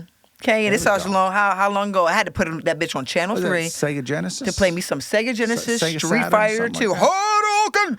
Okay. They're coming out with the movie. You see that? I can't wait. And that looks like it's going to be better than Raul Julia, Rest in Peace one. That one had its place. Yeah. But this one looks like, like a little bit more true to form. Yeah. But, one time I'm playing this game, and I was the type of person, I want to beat the game with every character. Fair enough. Okay. And so I think I had beaten with Ryu and all this. I think I had Ken. Okay. Yeah. No, it was Guile. I was like, he's the last one. With the fucking hair. The blonde hair. Yeah, with the blonde hair and the kick. He be kicking and shit. Because how to E Hondo, he can slap you, slap. Yeah, I remember my boys played Street Fighter. I was more like Mortal Kombat, Tekken. Yeah. But I played Street Fighter. So I'm playing the Street Fighter game, right? And when you get on the Street Fighter, the boss is M. Bison, right? But before M. Bison is Sagat. He's like, I guess he's considered to be a bad guy, if we had to because the fighting games, like, they have their own backstories, but it's just, for us, it's just fighting games. Oh, versus. But it's always like you go up the line and you never play Sagat, like, as your second fight. The Sagat always came before M. Bison. Mm-hmm. And I'm fighting this motherfucker. No. Now I remember, I was Dawson. I had beat everything except with this little Indian motherfucker, little stretchy ass nigga, right? So I'm sitting here, and I'm like, all right, we gonna play this game, and I'm stretching and doing and kicking, his foot going hella far, looking like a damn Gumby, and I keep getting my ass beat at the last minute. I was so upset. My mother called my father in California, and she was like, your daughter is out of control right now. Because she was like, get off the game. No, I'm gonna beat it. I was so mad, bro. Like, I was heated. You're and invested. Then my dad got me on the phone, and I'm crying. He was like, Tatiana, if you don't get off of that game, I'm gonna tell your mother to destroy the game, and she's gonna smash it with a hammer or some shit like that. I was like, but daddy. He was like, you're being ridiculous. Like, I had to have an intervention over about the game. Sagat, bro. Yeah. And still to this day, I have never beaten Street Fighter 2 with Dawson. Oh, you didn't? Oh, no, I okay. didn't So make it. That was I had the end to of put that. It was the end of that. Like, I just had to give up, and it felt bad. You got to get the emulator or something. And then another time, you got to re-download it. Here is an adult person in this house. I was playing. What's the game? Uncharted. Uncharted is another good one. Right. So Uncharted, the newest Uncharted had come out. And I had never played it, but they had the special where you can get the first, because I think it was 5 that had come out. I think so, yeah. And then, but you could get the first 4 for like $20. So I was like, well, shit, yeah. There you so go. let me just play. So I want to know at the beginning, because I'm not going to jump in on 5. Motherfucker, I'm going to start at the beginning. Good for you. So I started at the beginning, That's how played it should be done. and then you can see how the game evolved, like how he moved different. Like, oh shit, he get a little bit more, because he's like the male Lara Croft. Yeah. And good on you for playing the games. And not just going on YouTube and watching some playthrough to catch up. Good on you for going to play the games and not taking the coward's way out. To go. I felt I felt That's a like cow an is out. idiot having to go on YouTube to figure out this one puzzle. I was in figure here. out the puzzles is fine. I'm saying, the people that watch the playthroughs, they don't even play the game. They watch somebody else play the game. No. And What's then for like, that? yeah, that's a whole big thing. I mean, I It's a know big it community. is, and I feel like if I like had time and patience or played the game more, I probably have a decent Twitch following. Because the way I be talking to these damn games, people love it. Hey, yo, people love it. Listen, I don't know how people listen to it. Like, I don't want, when I play a game, I just want it to be me and the game. I don't want to hear anybody else, but people fucking love it. If it's, because sometimes I'm like, I'm in here entertaining myself the way I'm talking to this damn game. Because the game cheats. Like, we all know. You play the game, that shit cheating. Yeah, some games they're figuring out how you move. Yeah, like, oh, that shit cheating. But anyway, I'm in here playing Uncharted, and then I got to a puzzle. And like, that's one thing that I definitely need to work on in my life is like feeling dumb. Like if I don't know something and like feeling like this very like negative like shame over not knowing something or not figuring it out. And like I could not figure out this puzzle. And I was like, what the fuck is this shit? I was so mad. And I was like, I don't want to go. And Bianca was like, just go on YouTube and look at how to figure it out. I'm sure they have it. I'm like, no. If I don't figure it out, I'm an idiot. And I just that's like asking for help at the grocery store. Bro, no, oh my God. I'll find it. Oh my God. Find it. Oh my God. Honey, you've been down this aisle 5 times. I'll find it. Oh my God. I could have just helped you out. I guess they don't have where the crackers are. I'll find it. I guess they don't have, even though it's the person standing right there, you can ask them. I don't have no shame. I walk up to any people in ShopRite that work at ShopRite must think that I'm from another planet. Because every time I go in there and I'm like, one time I asked this man, I was like, yo, you got what was it? Was it corn flour? I was looking for corn flour. Uh-huh. Bro, you got corn flour? No. What is the little thing? Polenta. Because it's made out of corn flour. See how my brain works? Yeah. I was looking for polenta. Yeah.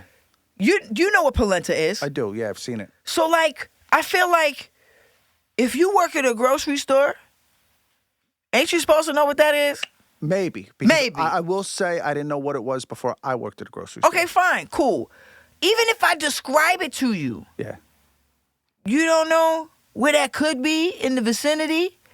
And I guess this is why people are hesitant to ask people that work at grocery stores, especially like big ass stores. Yeah. Like if you go in a store like, I don't know, like say, what is it, Mom's Market, or you go in like Trader Joe's or something. Them shits are small enough to where they only got a limited amount of shit. There's always so much stuff in So there. they know most of the time where stuff is. Yeah. You know, except if you go to Trader Joe's, they just keep moving shit around like have you do the dance. Well, of course, they got to have you know, look at all the other new stuff that came in. Yeah. Oh, my God. Is this a new item?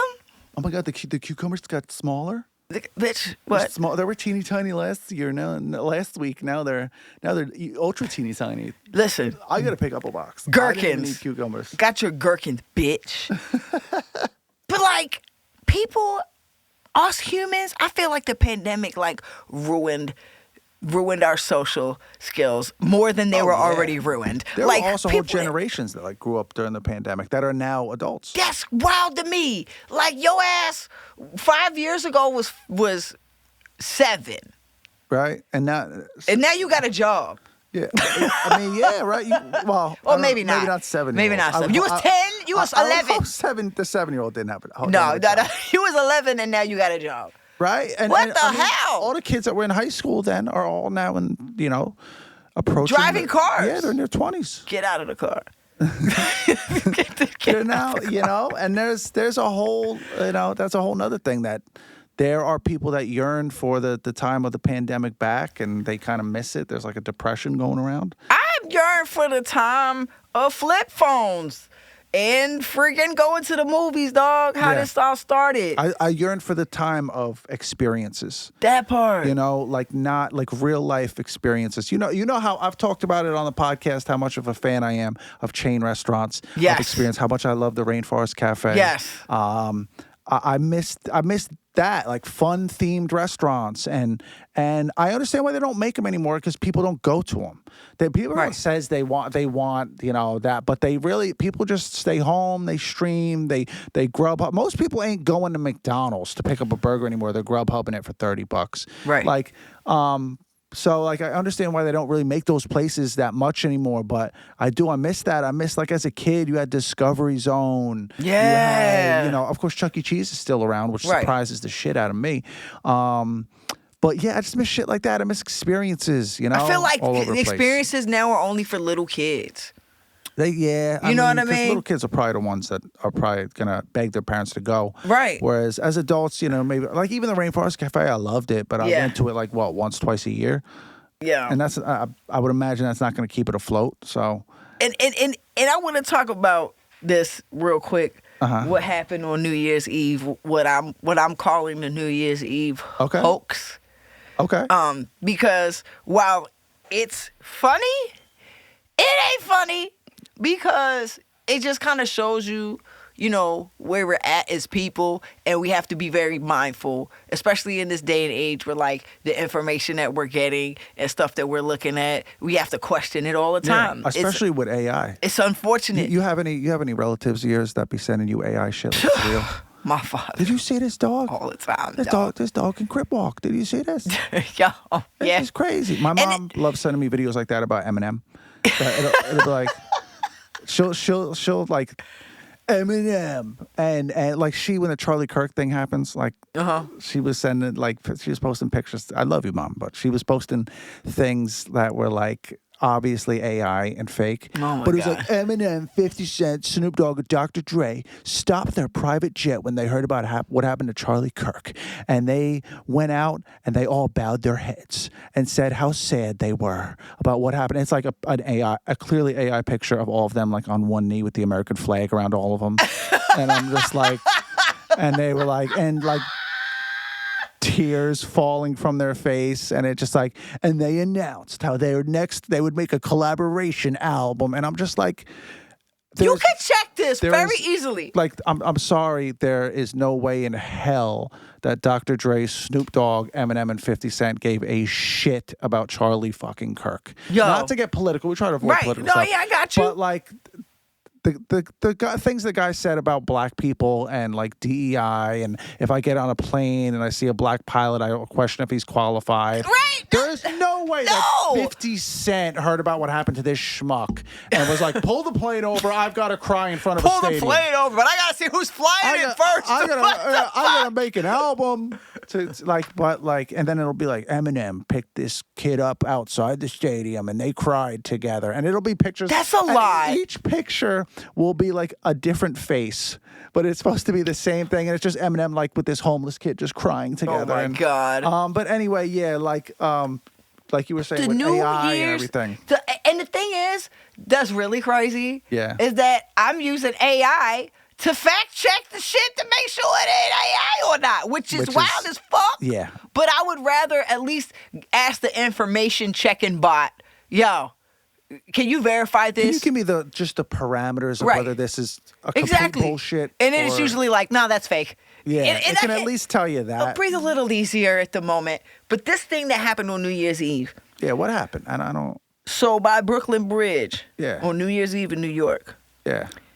Some post on TikTok convinced over 1,000 people that there were going to be fireworks being set off at the Brooklyn Bridge, and these motherfuckers gathered.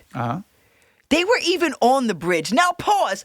How do you think that they're going to fire fireworks on the bridge and your ass on the bridge? On the that bridge. should have been the first thing. Yeah. But like in the day and age of information, like the people that went there, they even had all their they were counting down 5, 4, and you see all these assholes with their fucking cameras pointing at the bridge. And I'm like, this is the territory where you start to get into like, let's see. I'm not trying to go down a weird rabbit hole right now, but like that's a vulnerability problem where it's like you can be convinced to get 1,000 or so people outside to watch something that's was never going to happen. And what didn't they do? Go to check to see if it was really going to happen. They believed the TikTok post, and then of course they got their phones out just so they could post on TikTok. I'm at the ring. Look at me. I'm at the. Shut the fuck up. And like it's almost like, bitch, that's what you get. That's what the fuck you get. Yeah. I mean, and I'm not like laughing at you dumbasses out here because that even happened in another country. And to on another level where like the authorities were like, this is not happening, and people still showed up. Oh yeah. The fuck, bro? Like, we're cooked. That's why I'm just that's also, bring the drones back. How we started this shit. Bring the aliens. Where the blinky lights? God damn it. That's also because we live in a time too where people will be like, I'm not listening to any of the experts, but hey, this guy on YouTube, yeah. I'm not listening to the motherfucker with the PhD. Yeah, this motherfucker that went to school for 15 years, right, and is $300,000 in debt. Fuck him in his opinion. But Larry has a great basement. And so that's who I'm, betting my money on. Somebody talking about like, if gravity pulls you down to the earth, then why do we grow up? Stop talking. Like, wow, this guy, I got to follow this guy. Same person to be like, yo, well, just because you go to college doesn't mean that you're smart. I mean... No, true. Yeah. True. But if you've gone to college and got a degree, it does prove that you can complete things. A 4-year-old can understand gravity. Yeah.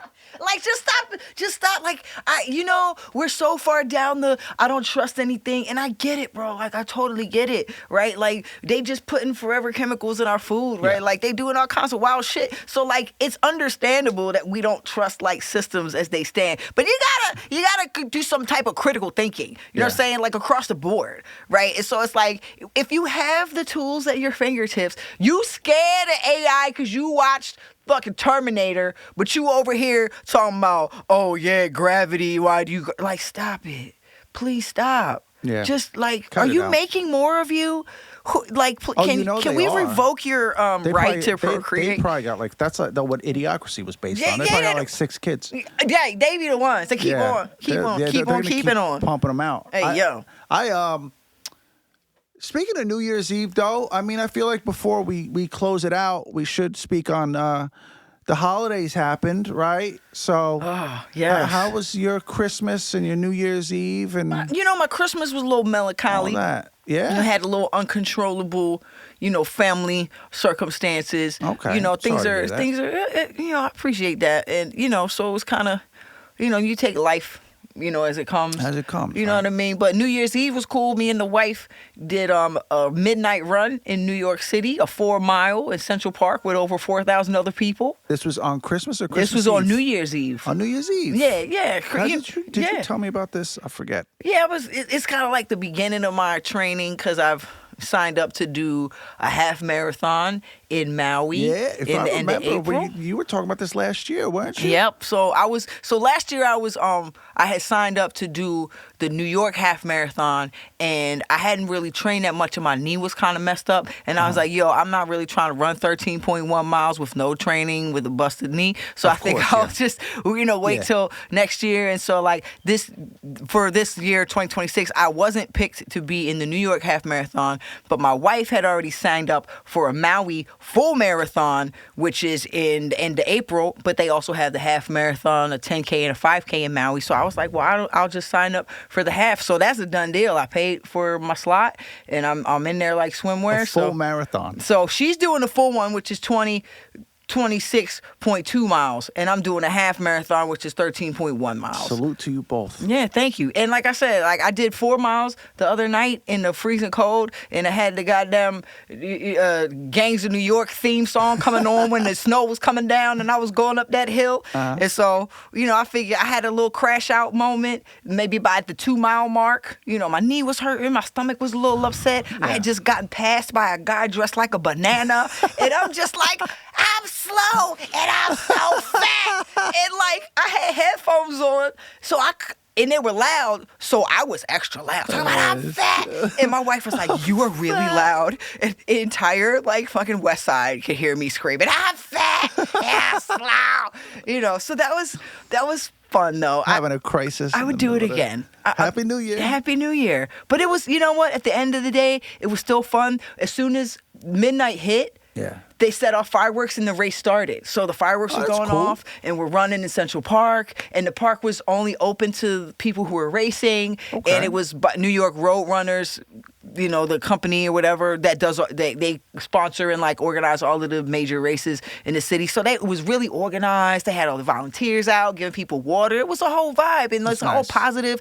And like the running community, man, like my wife is really into it, and like I'm feeling my algorithm slowly changing to to run world, and it's cool, man. Like that's better. It's all about like finishing, and like it's for your personal self. Like your personal best time is your time. Like even though they call it a race, and of course they got elite athletes that do these races, like it's about finishing, bro. Like if this little old ladies out here can do this shit, then damn near I could do it. Yeah. It's all about finishing. It doesn't matter if you walk sometimes or jog sometimes. It's really about just like crossing that. Like you started, they always say like a did not finish is better than a did not start. So some people that don't finish races because they get injured or whatever like that, and they feel bad. Exactly. You got up that day. You got out there. And I remember what she told me when I was like, oh, they passing me. She was like, you know who's not passing you? I was like, who? She said, the people at home on the couch. It's true.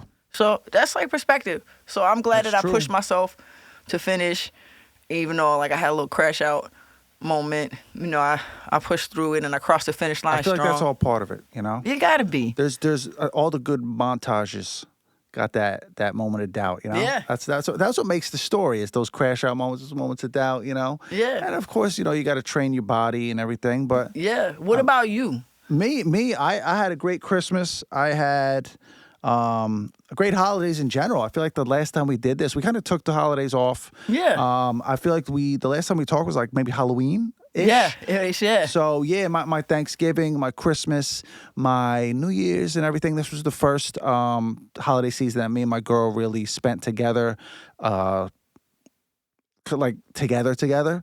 Last year we were dating during the holidays. Yeah. But this is the first time like I spent it with her family. Nice. It was a great time. Her family, man, the amount of food that they got this small little kitchen in that house in Elizabeth, in that duplex in Elizabeth. Yeah. And her mom pumped out like 7, 8, 9. I lost count. Her mom started like the night before. Yeah. I mean, turkey, ham, stuffed mushrooms. I swear to God, it was like a Checkers in there. Nice. It was amazing.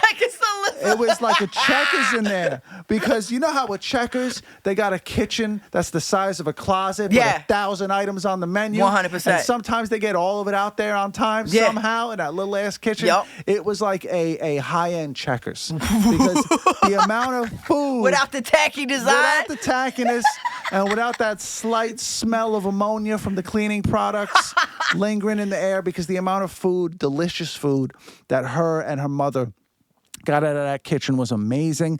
I'm not gonna lie, there was a certain point where I was kind of sitting there like, can we eat finally? Oh, yeah. No. And then like I thought we were gonna eat, and then the mom would be like, I gotta still cut the celery for that. And I'm like, no, you don't. No, you don't. We don't need that. You don't. No, I'm hungry. Yeah, we don't. Yeah, and but in the end, it was amazing. And then Christmas, got a lot of just nice gifts. Nice. Watched a lot of Christmas movies. Yeah. Polar Express, Christmas Story, all that. Yeah. Hot chocolate, all the traditional things. I love looking at the lights. I'm a big light guy. I love the Christmas lights. Word. She got me some nice gifts. She got me some new earbuds that I needed, nice JBL ones. I usually buy all like the $20 pair of earbuds, because if I lose them, I'm not going to care. Right. But she got me some JBL, like really nice ones. Mm-hmm. And, for me, it was like going from like blown speakers in my old Geo Metro to like, the Bose acoustic and the Benz. Nice. I'm hearing bass in these things, and it's clean bass, and the highs are clean. Yeah. And it's just, honestly, those headphones are an amazing pair of headphones that she got me. I'm listening to songs that, it's like when you get a new sound system in your car. Yeah. And you start listening to songs that you listen to 1,000 times. Right. And you're trying to hear them in that new sound system. Yeah. That's how these headphones are. Then what else did I get? I got the headphones. She got me a nice shirt. I'm trying to think. I'm drawing a blank because I really love. I mean, it sounds like you had a real blessed holiday. She got me a nice. Oh, you got cologne. some smell goods. What kind of smell goods you got? Because I wanted her to get me a cologne. She likes this one cologne I wear, Coach Black. Okay. It's a great cologne. Highly recommend it. I actually got it for our friend Nat. Nice. They loved it. And yeah, just a great cologne. And that's all I had though. And I wanted something else. I wanted to be able to switch it up. But I was like, babe, I want you to pick something out. And a lot of times she, God bless her, she'll just be like, no, babe, what do you want? I'll get it. And I was like, no, I want you, without me, to go pick me out a cologne. Mm-hmm. Pick out something that you want me to wear. Mm-hmm. That's what I want. I don't want to have any input on it. Yeah. I want you to pick out something you want me to wear. And she did. She went out and she got me this nice cologne. I wish I had the bottle on me right now, but maybe not so much because I don't want you motherfuckers smelling like me. I want that smell to be, because smell is a strong thing. I want that smell to be unique to me. But it will be because it works with your pheromones, and that's the thing. Some people, true. Not everybody can wear everything. That's very much true. You know what I'm saying? That's very much true. I've been getting into the scents the last few years. It's good to have a good little variety. Just a few, good scents to put on. And it just, I feel like scent as well is one of those things that could like change somebody's whole perception of you. 100%. Don't be coming in here smelling like ass. You could have somebody you think is really attractive. Like you lose Lumi instead of took a shower. Like we talked about on what is the first episode? Hey, don't get that Lumi out of here, because like you could be the most attractive person in the world and you smell like armpits. Shit. Yeah, like people are gonna it could change the whole thing. Whereas you could also have somebody who don't look that good, or maybe you don't like that much, but if they smell decent, maybe you're like, I'll give them more of a leash here, They ain't funky, Joe. Exactly. They smell good, Joe. They smell decent. So yeah, and then I got her. I was proud of I feel like my gift giving game. I like giving nice gifts. I like giving nice, thoughtful gifts. I don't know if I talked about the video I made for her birthday, where we had a bunch of her friends make a video for her that she really enjoyed.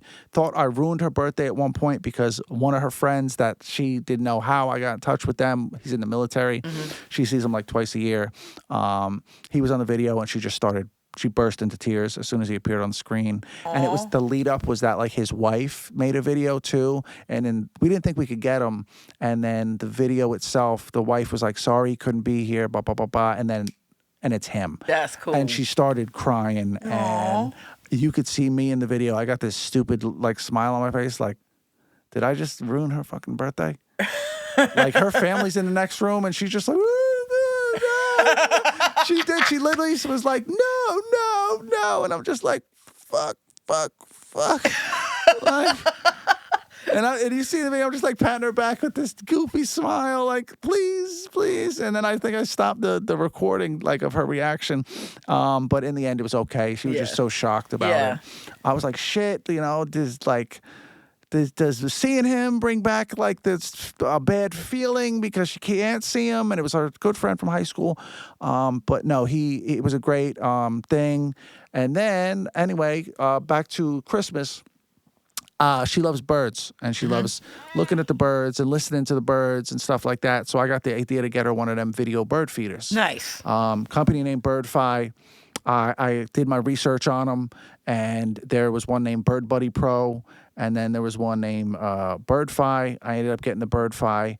And funny story about this is that, like, we kind of, I'm getting to that age where I understand how certain old people get tricked by technology. And like they get tricked by QVC into buying some shit because I always thought, that ain't gonna be me. Yeah, blah, blah, blah. You got tricked. They got you. They got my ass. And my girl, I never told my girl the story. She doesn't know this. But when I was looking for this bird feeder, I went on Google because I was like, oh, it's on Google. It's been verified. Blah, blah, blah, blah. Not so much. Be careful because you could have some. Be careful that it's not a sponsored result. Yes. Because that could be some bullshit. It's a scammery.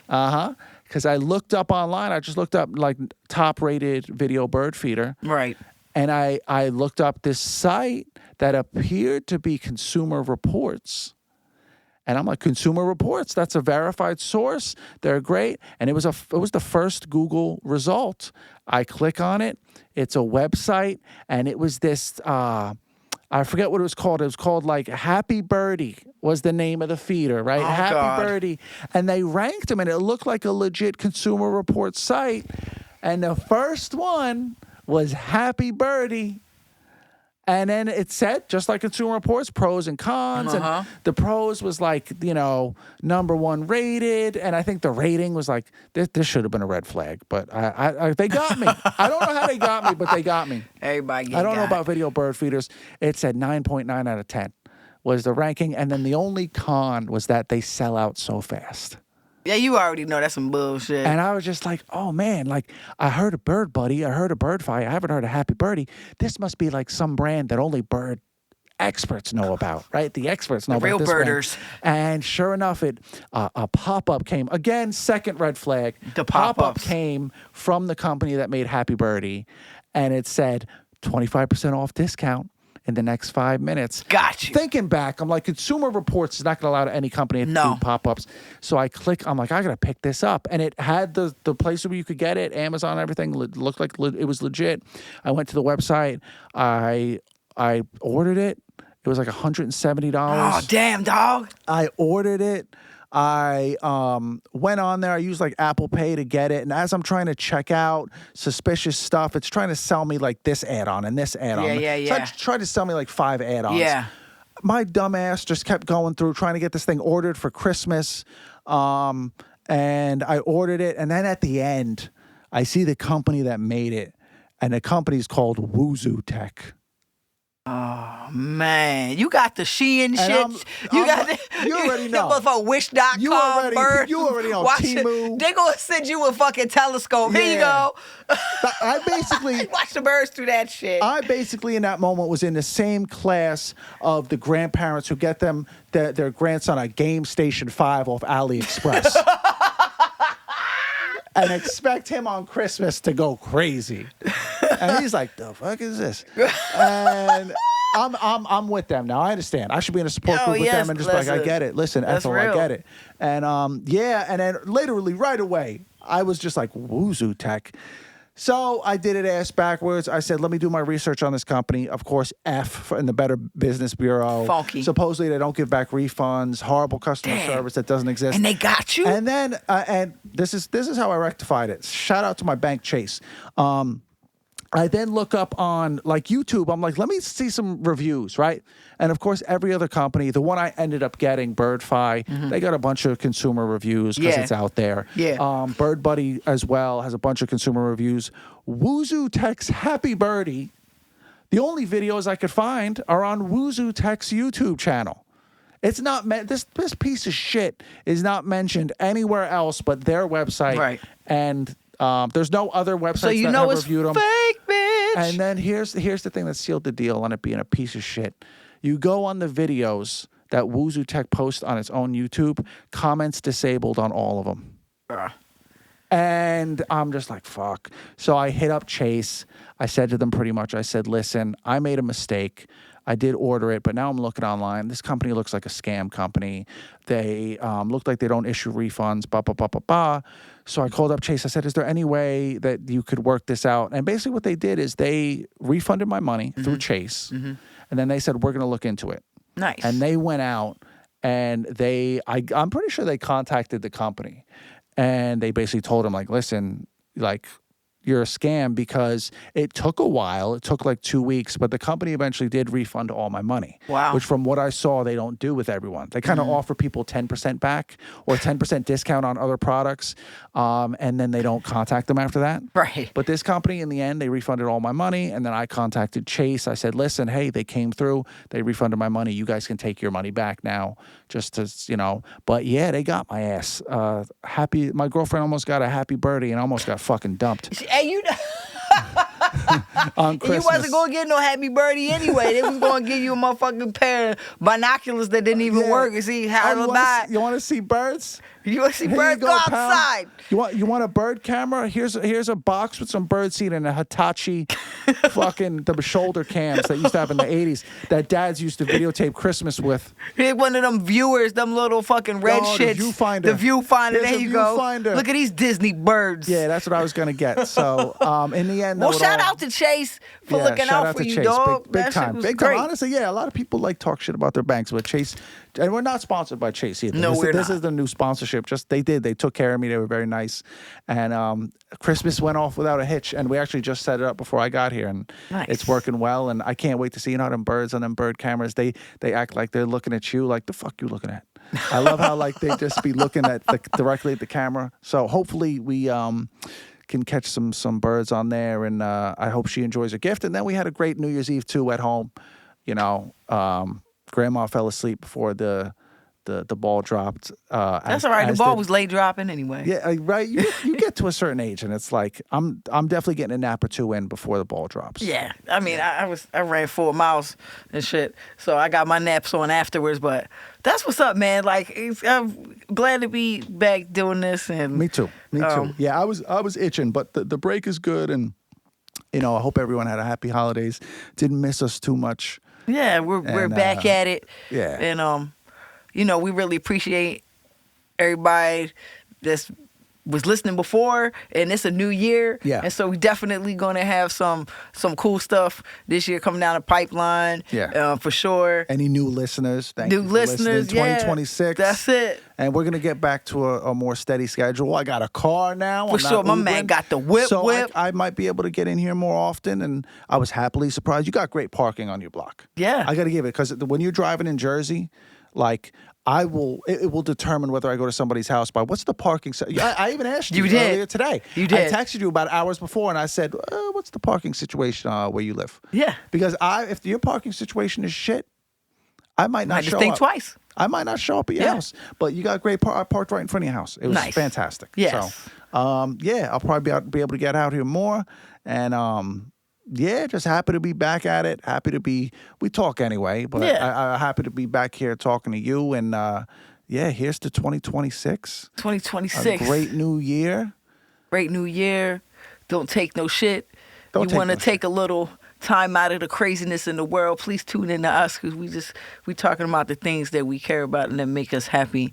Not that we don't care about all the other heaviness, but you know what? Sometimes you need a little levity, and this is what we do. Good word. We're here. We're here for y'all, and to stay connected in a beautifully human way, and through video games, movies, and booty smelling butt cream. And with that, we'll catch you on the next episode of Somebody Come Look at This.